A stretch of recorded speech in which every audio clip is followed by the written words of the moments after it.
Hi guys, it's Marijka, Milton Public Library, back with you today, and this week I'm bringing you new books.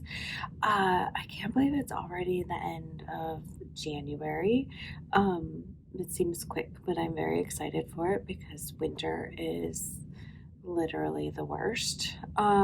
So yeah, we're doing new books this week, and here we go. The first book that I'm bringing you today is called Wayward Creatures, and this book is by Dayna Lorentz. So the story is about Gabe, and Gabe is bullied, and he really, his friend that he was really good friends with is starting to hang out with this new crowd, and he just feels sort of displaced. So Gabe does this really horrible thing to try to get the attention of this group of kids. So he sets off some fireworks that he found, and this action ends up burning down part of a forest, which is a really terrible thing. Many animals are displaced and have nowhere to go. So as a punishment for this crime, he is made to help out in the cleanup of this forest, which is actually a really good form of punishment. So while he's doing this, he finds this coyote named Rill, who was injured in the fire. So he brings real food and water, and he keeps her secret from the game warden so that she can get better and no one can find her. This story brings up two really great talking points. One is that not every bad action is caused by malice. And also the use of restorative justice as a consequence.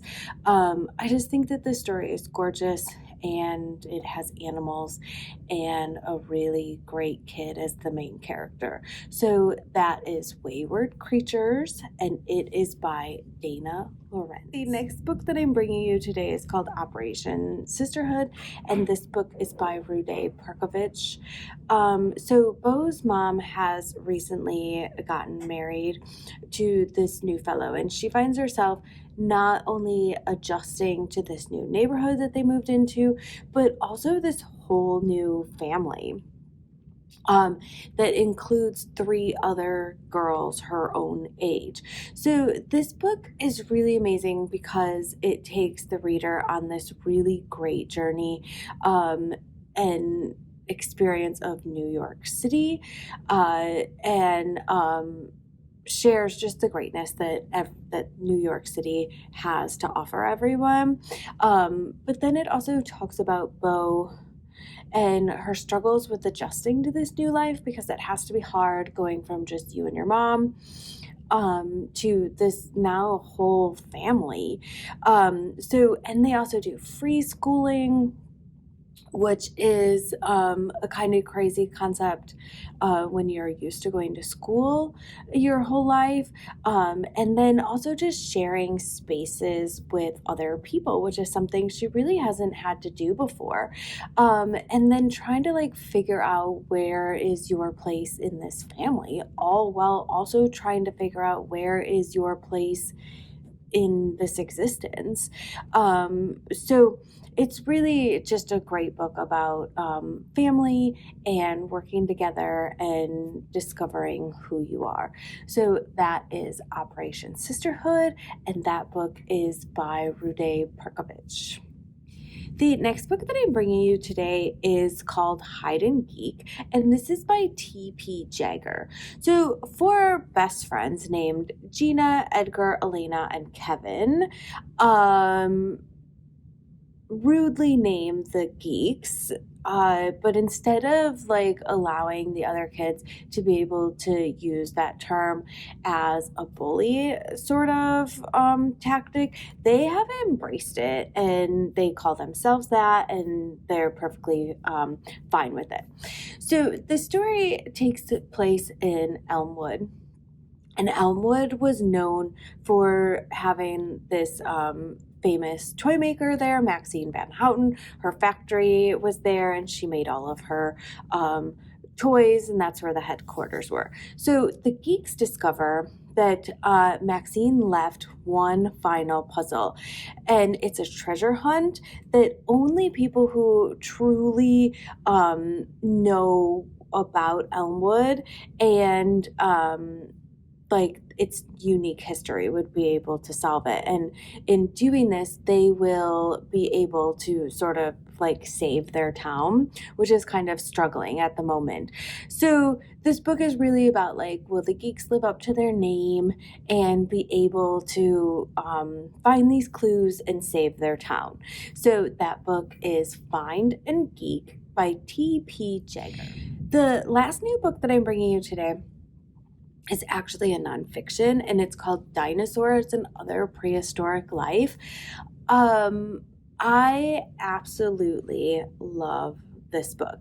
So this book is rather basic nonfiction book, but it's absolutely gorgeous. And this is one of the first books, at least that I have seen, since there's been more discoveries in dinosaurs, and like the fact that dinosaurs had feathers and fur and maybe were slightly different than we have perceived them thus far.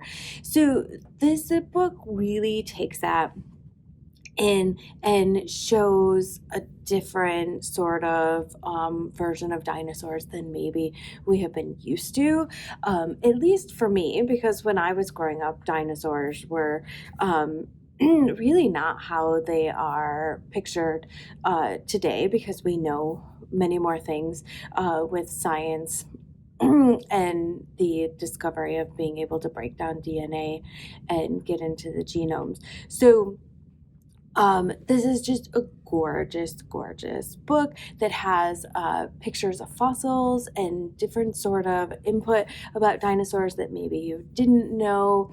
And really, it's just gorgeous, and it's great for perusing and just looking at and maybe learning some different things about dinosaurs and a different version of dinosaurs than mayhaps you have that you maybe have in your head. So again, that is Dinosaurs and Other Prehistoric Life, and that book is by Chinsamy-Turan. So it's just absolutely gorgeous, and please pick it up and look through it. All right, guys, so those were my January new books. Again, I cannot believe we are already at the end of the month, but I am very excited. That means just like 2 more months of winter. I can do it. I know I can. So I hope those new books sounded really good to you. And we do have all of those books here at the Milton Public Library. And I hope you want to come. We have lots of fun things going on right now. Our Spark is open. We have stuff in there every day, lots of things, programs going on, and just stop in or go to any of our social media or our website or give us a call, see what we have that maybe you could pick up if you can't come in. Yeah, so I will see you guys next week. Bye.